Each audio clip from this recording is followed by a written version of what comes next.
We start with Norwich City in second place at Queen's Park Rangers. Remember Alan Taylor, who scored 2 goals for West Ham in the 1975 FA Cup final?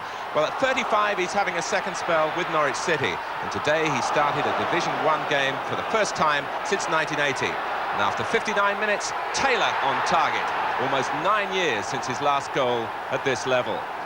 But it wasn't the winner. Mark Falco, who scored 2 late goals at Southampton on Saturday, rescued a point for Rangers in the 89th minute. But Norwich's 1 point enough for the moment to take them back to the top. 1-1. Peter Davenport hadn't scored in 11 games for Middlesbrough. Today he finally opened his account against his former club Manchester United. Stuart Ripley did the hard work and Davenport's task was relatively simple.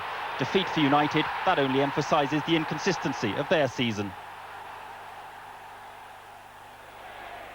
At Highfield Road, Coventry City in 7th place found Sheffield Wednesday just what they wanted to start the new year. Steve Sedgley, the scorer, 1-0 Coventry 7 minutes before half-time.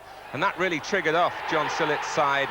2 in 2 minutes, David Speedie, Coventry's new captain, clearly rising to his responsibilities.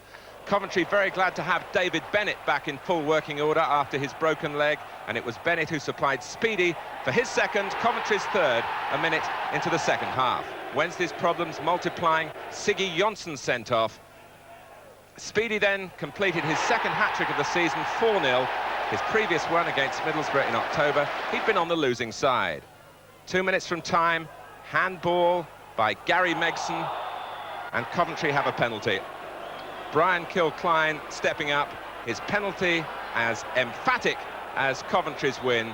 Coventry City 5, Sheffield Wednesday 0. At Newcastle, Peter Shilton kept Derby in the match and Mark Wright won them the points from this free kick, his first of the season. Newcastle 0, Derby County 1. West Ham's left-back Julian Dix has just become the father of twins. Maybe that was on his mind when he let Keith Curle dispossess him and create Wimbledon's opening goal. The scorer with a thumping try, Dennis Wise, after 14 minutes. West Ham very nervy at this stage, but the boost they needed came when Leroy Rossini caught Wimbledon square at the back. The flag stayed down.